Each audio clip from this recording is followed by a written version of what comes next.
وہ جس مقصد کے لیے آپ نے مجھ سے شادی کی ہے اسے کب پورا کریں گے؟ وہ نگاہیں جھکائے آہستہ سے بولی، مس حجاب کہنا کیا چاہتے ہیں؟ ذرا کھل کر کہیے۔ وہ اٹھ کر بیٹھتے ہوئے سنجیدگی سے بولا۔ وہ جانتا تھا کہ وہ کیا بات کرنا چاہ رہی ہے، مگر وہ اس کے منہ سے سننا چاہتا تھا۔ آپ جانتے ہی ہیں کہ میں کس بارے میں بات کر رہی ہوں، وہی مقصد جس کی وجہ سے آپ نے شادی کی۔ اب اپنا حق لے لیجیے۔ وہ نگاہیں جھکائے بامشکل بولی، تمہارے دماغ میں اتنی گندگی بھری ہے تو میں تمہیں بتاتا چلوں مس حجاب، جس جسم تک رسائی حاصل کرنا چاہوں نا تو بغیر نکاح کے بھی کر سکتا ہوں۔ مجھے نکاح کرنے کی ضرورت نہیں ہے، کیونکہ حلال اور حرام کے چکر میں نہیں پڑتا۔ تم سے زیادہ حسین لڑکیاں میری باہوں میں آنے کے لیے مت چلتی ہیں، وہ بھی میرے اسٹیٹس کے لیے، مگر میں عورت ذات پر تھوکتا بھی نہیں، اس لیے مجھے عورتوں سے نفرت ہے۔ اور ہاں، میں تمہاری غلط فہمی دور کر دوں، تم کوئی حور نہیں ہو جس پر سمیر راجپوت مر مٹے اور اس کا جسم حاصل کرنے کے لیے اس سے نکاح کر بیٹھا۔ میں نے نکاح صرف اور صرف اپنی دادوں کی وجہ سے کیا ہے، میری دنیا ہے وہ۔ انہوں نے CCTV کیمرے میں تمہیں جنید کے ساتھ بڑی محبت سے پیش آتا دیکھا ہے، بس اسی دن انہوں نے کہنا شروع کر دیا کہ تم ان کی بہو بنو گی۔ مگر میں اچھی طرح جانتا ہوں کہ تم نے جان بوجھ کر جنید کے ساتھ اچھا سلوک کیا تھا تاکہ تم میری توجہ حاصل کر سکو۔ تم جیسی لڑکیاں جو 10 لاکھ کے لیے اپنا جسم بیچ سکتی ہیں وہ کیا نہیں کر سکتی۔ وہ شخص بول نہیں رہا تھا بلکہ زہر اگل رہا تھا، اور اس کا زہر حجاب کی رگوں میں اتر رہا تھا۔ وہ پورا وجود سن سا ہو گیا تھا۔ آپ مجھے غلط سمجھ رہے ہیں، میں ایسی لڑکی نہیں ہوں سمیر سر۔ شٹ اپ، اور خبردار آئندہ مجھ سے اس لہجے میں بات کی، اور ہاں، کسی بھی قسم کی وضاحت تو بالکل بھی میرے سامنے مت کرنا۔ اچھا بننے کے لیے تم میرے سامنے ٹونگ کرنے کی ضرورت نہیں ہے، کیونکہ میں جانتا ہوں تم کتنی اچھی ہو۔ تم جیسی لڑکیاں کچھ بھی کر سکتی ہیں، اس لیے مجھ سے دور رہو، لیکن میرے دادوں کے ساتھ ہمیشہ ٹھیک رہنا۔ انہوں نے پہلے ہی زندگی میں بہت زیادہ دکھ دیکھے ہیں، اور میں نہیں چاہتا تم ان کے دکھ کی وجہ بنو۔ تم نے میرا دل نہیں جیتنا، ان کا دل بہلانا ہے۔ تم صرف میرے لیے کھلونا ہو جس کو میں نے اپنی دادوں کے لیے خریدا ہے، نہ کہ اپنے لیے۔ اس کو بازو سے دبوچے چبا چبا کر بولتا جا رہا تھا، اور پھر سے ایک جھٹکے سے چھوڑتا کروٹ لے کر لیٹ گیا۔ وہ چپ چاپ جا کر صوفے پر بیٹھ گئی۔ اس کا ہر لفظ جیسے اس کے دل پر تیر کی مانند لگا تھا۔ اس کا دل زخموں سے چور تھا۔ سنو، اس نے پھر سے پکارا تو اس نے سر اٹھا کر اسے دیکھا، کیونکہ یہ شادی دادوں کی زندگی تک رکھنی ہے، اور ہاں، اس لیے ہر ماہ 20 لاکھ دوں گا۔ تمہارا کام صرف دادوں کا دھیان رکھنا ہے، وہ بولا، اور پھر تکیے میں سر دیے کروٹ بدل گئی۔ اس کی باتوں کی وجہ سے حجاب دل ہی دل میں خود کو کوس رہی تھی کہ نہ جانے اسے کس طرح کی لڑکی سمجھ رہا ہے۔ پھر وہ سارا دن دادوں کے آس پاس ہی رہتی اور ان سے نہ جانے کتنی باتیں کرتی تھی، اور پھر اس کے بعد وہ ان سے اجازت دے کر اپنی ماں سے ملنے کے لیے چلی جاتی، اور پھر اسپتال میں ساتھ وہ صدیقہ بیگم کے آپریشن کے وقت لینے کی کوشش کر رہی تھی، مگر وہ لوگ اسے 15 دن کے بعد کا وقت دے رہے تھے، وہ بھی 10 لاکھ ایڈوانس لے کر۔ وہ اس کو غنیمت سمجھ رہی تھی، اور 15 دن کے بعد جب وہ دوبارہ گئی تو ان لوگوں نے ایڈوانس لیا۔ وہ اس بات سے ہی مکر گئے، اور صدیقہ بیگم کی حالت بہت خراب تھی۔ وہ فوری طور پر 50 لاکھ جمع کروانے کا کہہ رہے تھے۔ اس کا دل بند سا ہونے لگا۔ وہ جلدی سے گھر آ کر سمیر راجپوت سے بات کر کے 50 لاکھ لینا چاہتی تھی۔ سر پلیز، مجھے آپ سے بہت ضروری بات کرنی ہے، اب سن سکتے ہیں؟ میرے پاس ٹائم نہیں ہے، جب فارغ ہوں گا تو سن لوں گا۔ اس کی بات کو نظر انداز کرتا وہاں سے نکل گیا، کیونکہ اس کی لنڈن کی فلائٹ تھی۔ اس نے دادو کا دیا خاندانی ہار لیا اور جولر کے پاس پہنچ گئی۔ جولر نے ایک نظر اسے دیکھا، پھر سے منہ بولی قیمت پر ٹیک گیا۔ جب وہ پیسے لے کر ہسپتال پہنچی تو صدیقہ بیگم کی حالت بہت زیادہ خراب تھی، اور ڈاکٹر نے اسے دیکھنے کے بعد ایمرجنسی وارڈ میں بھیجا تو ان کی اکھڑتی سانسیں دیکھ ان کی جیسے سانسیں ختم ہو گئی۔ کچھ ہی دیر میں صدیقہ بیگم کی وفات ہو چکی تھی۔ اس کی تو دنیا ہی ختم ہو گئی۔ کس طرح وہ ان کا مردہ وجود ان کی آخری خواہش کے مطابق ان کے آبائی گاؤں لائی، وہی جانتی تھی۔ سب لوگ اس کے سسرال والوں کا پوچھ رہے تھے، مگر اس کا تو جس سے رشتہ تھا وہ فون تک نہیں اٹھا رہا تھا۔ 3 دن کے بعد جب وہ راجپوت ہاؤس پہنچی تو اندر سے آتی آوازوں پر جم گئی۔ کہا تھا نا میں نے دادو اس کے بارے میں کہا تھا کہ وہ ایک لالچی اور دھوکے باز لڑکی نکلے گی، مگر آپ نے کہا کہ میں نے دنیا دیکھی ہے۔ دیکھو آج کیا ہو گیا۔ وہ چند پیسوں کے لیے بھاگ گئی، اپنی ماں سمیت، وہ بھی خاندان کا ہار لے کر، اور چیخ کر بول رہا تھا۔ وہ اندر داخل ہوئی، وہ تیر کی مانند اس کی طرف بڑھا تم نے میرے دادو کے پیار کا صرف 50 لاکھ میں مول لگایا؟ ارے یہ ساری دولت تمہاری ہی تو تھی، تم نے محض 50 لاکھ کے لیے 10 کروڑ کا خاندانی ہار بیچ دیا۔ وہ تو جیولر ہمارا جاننے والا تھا تو اس نے بتا دیا، اور آج میں لنڈن سے واپس آیا، اس کے بعد تمہارے گھر پہنچا تو تم اپنی ماں سمیت بھاگ گئی۔ وہ چنگار کر بولا تو وہ تلخ انداز میں مسکرائی۔ بہت بڑے بزنس مین ہیں نا آپ، تو بڑے ذہین اور سماعت قسم کے انسان ہیں۔ آپ نے ایک بار بھی نہیں سوچا کہ میں نے صرف خاندانی ہار ہی لے کر جانا تھا، جو باقی کا قیمتی زیور تھا وہ کیوں نہ لیا؟ اگر مجھے ڈھونڈنے میں میرے محلے والے میں گئے تو گرد کے لوگوں سے پوچھ لیتے کہ میں کہاں گئی، تو آپ کو بتا دیتے کہ میں میلوں دور اپنی ماں کے مردہ وجود کو دفنانے گئی تھی۔ اور ہاں، یہ آپ کا خاندانی ہار تو نہیں ہے، مگر یہ 50 سے زیادہ ہزار کم ہے جو شاید واپس لائی ہوں، کیونکہ جس کے لیے آپ کا پیش قیمت ہار بیچنے گئی تھی وہ میری ماں تو بڑی خوددار تھی، اس نے کسی کا احسان لینا منظور ہی نہیں کیا اور چند ہزار کا کفن پہننا منظور کر لیا۔ اور آپ کے چند ہزار میں لٹا دوں گی سر، وہ زخمی لہجے میں بول رہی تھی، مگر بولتے دوران اس کا نہ ایک آنسو ٹپکا نہ اس کا لہجہ کانپا۔ مگر سامنے کھڑا وہ حسین ترین مغرور ترین بزنس مین سمیر راجپوت کانپ گیا۔ تو تم نے مجھے انفارم نہیں کیا؟ وہ لب کچلتے ہو بولا، مگر اس کے سوال کا جواب دینے کے بجائے اس کے ٹیبل پر پیسے رکھتی چپ چاپ کمرے کی جانب بڑھ گئی۔ سمیر میرے بچے، وہ ٹھیک نہیں ہے، جاؤ اسے سنبھالو، دادو نے گلوگیر لہجے میں کہا تو من بھر کے قدموں کے ساتھ اس کے پیچھے کمرے میں آیا۔ تو وہ کپڑے نکال کر واش روم کی جانب بڑھ گئی اور نہا کر باہر آئی اور جائے نماز بچھا کر نماز پڑھنے لگی۔ وہ چپ چاپ اسے دیکھ رہا تھا اور دل پہلی بار اس کا درد محسوس کر رہا تھا۔ اسے یہ سوچ سوچ کے شرم آ رہی تھی کہ وہ تنہا دنیا سے لڑ رہی تھی، مگر وہ اپنے بزنس ڈیلز کر رہا تھا، اور جس دن اس کی ڈیلز کا جشن تھا اس دن اپنی ماں کا مردہ وجود لیے تنہا دفنانے جا رہی تھی۔ کس حوصلے سے وہ گئی تھی اسے سمجھ نہیں آ رہی تھی، مگر وہ کہاں جانتا تھا کہ وہ تو اپنی ماں کے مر جانے کا سن کر ہی مر چکی تھی۔ سلام کرنے کے بعد اس نے جائے نماز اٹھایا اور چپ چاپ جا کر صوفے پر لیٹ گئی۔ سوری۔ کچھ دیر کے بعد وہ پاس آ کر بولا تو اس نے خالی خالی نگاہوں سے اسے دیکھا۔ فکر مت کیجیے، 6 ماہ کی جو ڈیل ہے وہ پوری کر کے ہی جاؤں گی یہاں سے، وہ اسپاٹ لہجے میں بولی اور رخ پھیر کر لیٹ گئی۔ وہ لب بھینچ کر بیڈ پر آ کر لیٹ گیا۔ کئی دن یوں ہی گزر گئے اور وہ ایک دوسرے سے بات تک نہیں کرتے تھے۔ چھٹے دن صبح جب وہ اٹھا تو وہ اپنے کمرے میں نہیں تھی۔ اسے ڈھونڈتا ہوا دادو کے کمرے کی طرف آیا تو اندر سے آتی آوازوں کو سن کر باہر رک گیا۔ حجاب بیٹا، میرے سمیر کو معاف کر دینا، بس ہر وقت بزنس میں پاگل رہتا ہے، تم اس کے لیے سجو سورو تاکہ وہ تمہاری طرف متوجہ ہو۔ دادو نے کہا، جی اچھا دادو۔ وہ آہستہ سے بولی، انہیں اپنے ہاتھوں سے کھانا کھلانے لگی۔ وہ تھکا ماندہ اندر داخل ہوا تو وہ دونوں خاموش ہو گئی۔ کھانا کھلانے کے بعد وہ برتن اٹھا کر باہر نکل گئی۔ سمیر میرے بچے، وہ بچی بہت ٹوٹ گئی، اب تم اسے سنبھالو، اور ہاں آج رات تمہاری ڈیوٹی ہے تو اسے ساتھ دے جانا، اس کا دل بہل جائے گا، انہوں نے کہا تو سمیر نے سر اس بات میں ہلایا۔ پھر وہ دفتر جانے سے پہلے اسے شام کو تیار آنے کا کہہ کر چلا گیا۔ شام کو جب وہ تھکا ماندہ سا گھر پہنچا تو جیسے کمرے میں داخل ہوا تو سامنے کا منظر دیکھ کر ٹھٹک گیا۔ وہ سیاہ رنگ کی میکسی میں دوپٹے کے ساتھ اپنے لمبے بال سلجھا رہی تھی۔ وہ چلتا ہوا اس کے قریب آیا اور نرمی سے اس کے بالوں کو اپنی مٹھی میں جکڑ کر لبوں سے لگا لیا۔ اس کی ہر حرکت پر چپ چاپ کسی روبوٹ کی مانند کھڑی رہی۔ پھر وہ بے اختیار اپنے لب اس کے چہرے کے ہر نقش پہ رکھتا چلا گیا اور اس کی گستاخیاں بڑھتی جا رہی تھی، مگر وہ کسی قسم کا ریاکٹ نہیں کر رہی تھی۔ اس کے یوں ساکت کھڑے ہونے پر اس نے سر اٹھا کر اسے دیکھا۔ کچھ بولو گی نہیں؟ چلو کچھ بولنا نہیں تو جھٹک ہی دو، مجھ سے دور کچھ ریاکٹ کرو، ایسا لگتا ہے کہ کوئی بے جان مورت ہو۔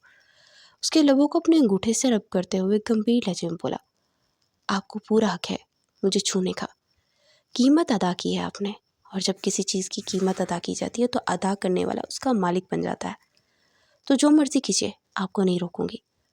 وہ آہستہ سے بولی تو لب بھینچ کر کچھ دیر اسے دیکھتا رہا، پھر وہ سر چٹک کر کپڑے اٹھائے واش روم کی جانب بڑھ گیا۔ کچھ دیر کے بعد وہ تیار ہو کر باہر نکلا تو لاؤنج میں دادو کے پاس بیٹھی تھی۔ اس نے حجاب کر رکھا تھا جس میں وہ بہت خوبصورت لگ رہی تھی۔ چلیں، اس نے پاس آ کر کہا تو وہ اٹھ کھڑی ہوئی۔ جب وہ پارٹی میں پہنچے تو سب لوگ انہیں دیکھ رہے تھے اور میڈیا بھی جلدی سے آ گیا۔ ایسار، آپ نے چپکے سے شادی کر لی، کسی کو بتایا تک نہیں؟ اس کی کوئی خاص وجہ؟ اور آپ کا ابھی تک ولیمہ کیوں نہیں ہوا؟ ان کے سوالات پر اس نے بے اختیار حجاب کی جانب دیکھا تو وہ سرد نگاہوں سے ادھر ادھر دیکھ رہی تھی۔ دراصل میری بیوی کی ماں بیمار تھی، پھر ان کی موت ہو گئی، جس کی وجہ سے ہمیں یہ ارادہ کینسل کرنا پڑا، اور سادگی سے شادی کرنا بھی صرف اسی وجہ سے تھا کیونکہ ماں بیمار تھی۔ اس نے بہانہ تلاشا۔ سر، یہ آپ کی پسند کی شادی ہے، پلیز فی الحال آپ کوئی مزید سوال مت کریں، جب وقت ہوگا میں آپ کے سوالوں کے جواب دے دوں گا، اس نے ان کی بات کے جواب میں کہا، اور پھر اس کا ہاتھ تھام کر آگے بڑھ گیا۔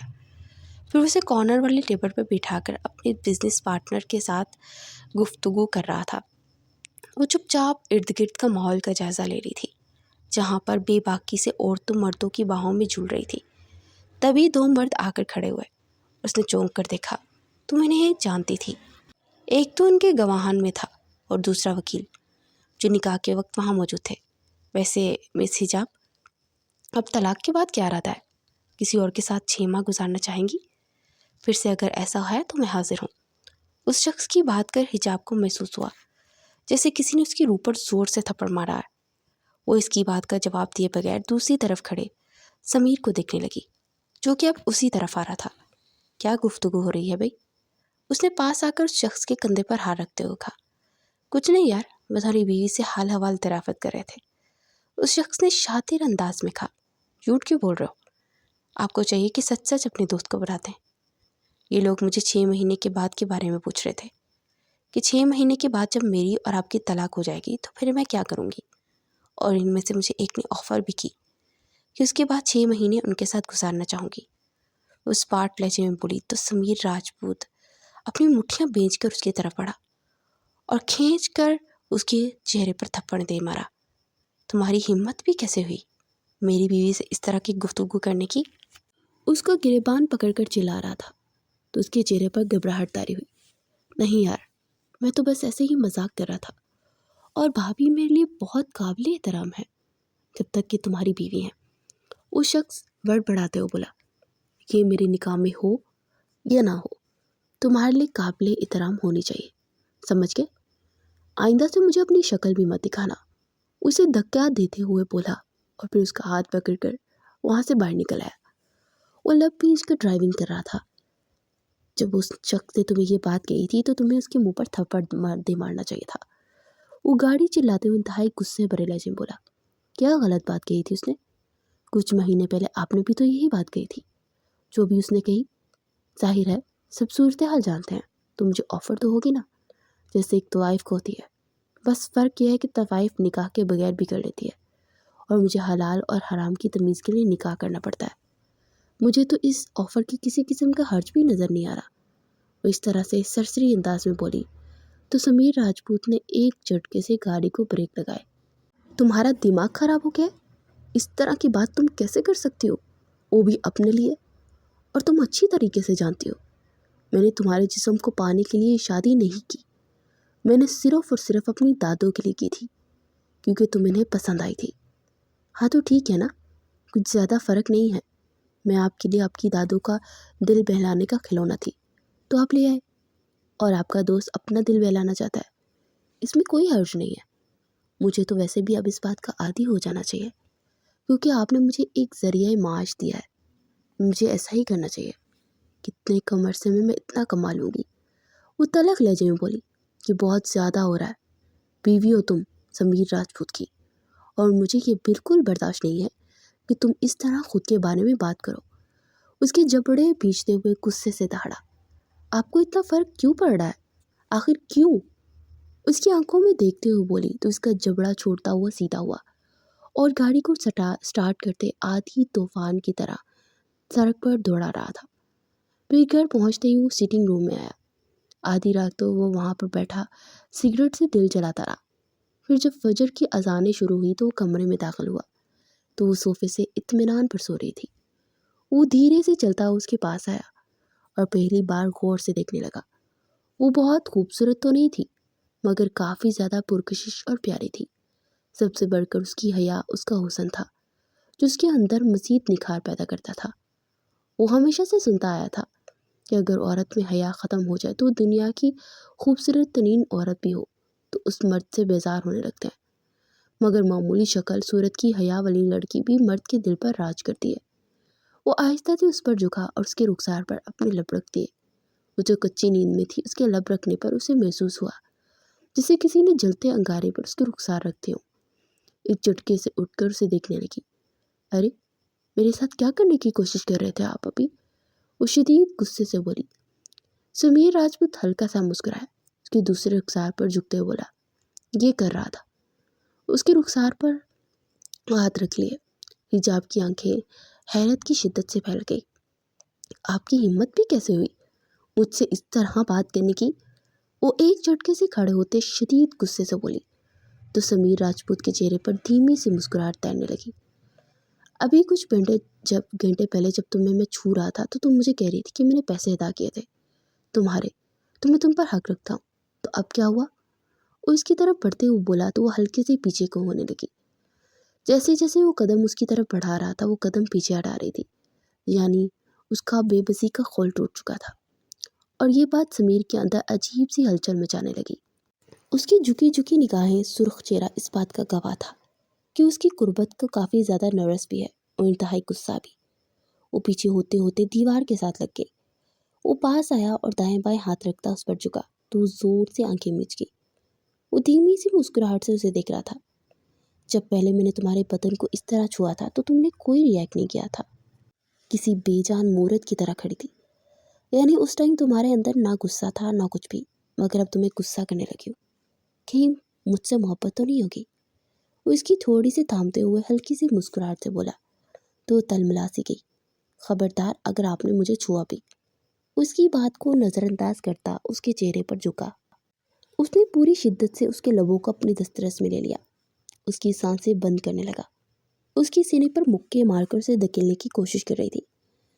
پھر وہ آہستہ آہستہ پیچھے ہٹا تو اس نے شکوہ کی نگاہوں سے سمیر کو دیکھا اور غصے سے جا کر واش روم میں خود کو بند کر لیا۔ وہ دھیمی سے مسکراتا ہوا اپنے بیڈ کی جانب بڑھا اور اسے واضح دیکھ کر پکارا، میں لیٹ ہو چکا ہوں، تم آ کر آرام کر لو۔ مگر دوسری طرف سے اس نے کوئی جواب نہیں دیا۔ وہ آنکھیں بند کیے مسرور سی اسی کے متعلق سوچ رہا تھا۔ کچھ دیر کے بعد وہ باہر نکلی اور جائے نماز بچھا کر نماز پڑھنے لگی۔ وہ اپنی کوہنی کو بیڈ پر ٹکائے اس کی طرف ٹکٹکی باندھے دیکھ رہا تھا، جو کہ بڑی پرسکون سی نماز ادا کر رہی تھی۔ نماز ادا کرنے کے بعد اس نے جائے نماز اکٹھا کیا اور دوپٹہ کھولتے ہوئے بولی، اگر جا رہے تھے تو نماز ادا کر لیتے۔ اس کی بات پر سمیر راجپوت کے چہرے پر سنجیدگی طاری ہوئی۔ میری مرضی، میں نہیں پڑھنا چاہتا نماز، میری اللہ سے ناراضگی چل رہی ہے تو اس لیے میں نماز نہیں پڑھتا۔ اس بار ڈرجن بولا، استغفر اللہ، کس طرح کی باتیں کر رہے ہیں آپ مسٹر راجپوت؟ آپ جانتے بھی ہیں آپ نے کیا بولا ہے؟ آپ نے کہا کہ اللہ سے ناراضگی چل رہی ہے۔ آپ ہوتے کون ہیں اللہ سے ناراض ہونے والے؟ بلکہ اللہ آپ سے ناراض ہے، یقیناً یہی حقیقت ہے، کیونکہ جب بندہ اللہ سے بہت دور ہو جاتا ہے نا تو اللہ اس سے دولت، جائیداد، اس کا خاندان نہیں چھینتے بلکہ اس کے مزید عطا کرتے ہیں۔ چھینتے ہیں تو سجدے کی توفیق چھین لیتے ہیں۔ آپ اپنے دماغ سے سوچ نکال دیجئے کہ آپ اللہ سے ناراض ہیں، بلکہ اللہ آپ سے ناراض ہے، اور وہ اسی وجہ سے کہ آپ سجدے کی توفیق چھین چکا ہے۔ اس کی بات پر جیسے سمیر راجپوت کے اندر مرچیں سی بھڑ گئی۔ میں نے اللہ کا کیا بگاڑا ہے جو مجھ سے ناراض ہوں گے؟ بلکہ آج تک تو اللہ نے مجھ سے چھینا ہے۔ سب سے پہلے میری ماں کو مجھ سے دور کیا، پھر میرے پیار کرنے والے باپ مجھے چھوڑ گئے۔ میں نے چھوٹی سی عمر میں اپنے ماں باپ کے جانے کا غم سہ لیا، اور پھر اللہ جی مجھ سے یہ بھی ناراض ہے، کیوں؟ وہ تلخ لہجے میں بولا، آپ کے ماں باپ اللہ کی امانت تھے جو کہ کچھ عرصے کے لیے دنیا میں آئے تھے، اور جب امانت رکھنے والا اپنی مدت پوری کر لے تو بھی اس امانت کو واپس لینے کا حق رکھتا ہے۔ آپ کے ماں باپ کو واپس لینے کا؟ میرے باپ تو میری دنیا میں آنے سے پہلے جا چکے تھے۔ میں نے تو اپنے باپ کی شفقت بھی نہیں پائی۔ میری ماں نے لوگوں کے کپڑے سلائی کر کر کے مجھے پالا پوسا، پڑھایا، مگر جب اس کے سکھ پانے کے دن آئے تو اللہ نے اپنی امانت واپس بلا لی۔ مجھے کوئی دکھ نہیں ہے، میں اپنے اللہ کی رضا پر راضی ہوں۔ مجھے دکھ اس بات کا ہے کہ میں نے اپنی ماں کو بچانے کے لیے کچھ کیا ہی نہیں۔ وہ ماں جو دن رات محنت کر کے مجھے اتنا پڑھا لکھا دیا، مگر میری پڑھائی لکھائی کا فائدہ کیا ہوا؟ آج بھی مجھے پیسہ کمانے کے لیے اپنے آپ کو پیش کرنا پڑا۔ کاش مجھے پتا ہوتا کہ پڑھائی لکھائی کے بجائے جسم فروشی سے پیسے مل سکتے ہیں تو میں نے اتنے سال پڑھائی نہیں کی ہوتی، نہ کسی مرد سے نکاح کر کے چند پیسوں کے لیے ان کی خواہش کو پورا کر کے اتنا کما لیتی جتنا میں ایک سال میں نہیں کما سکتی۔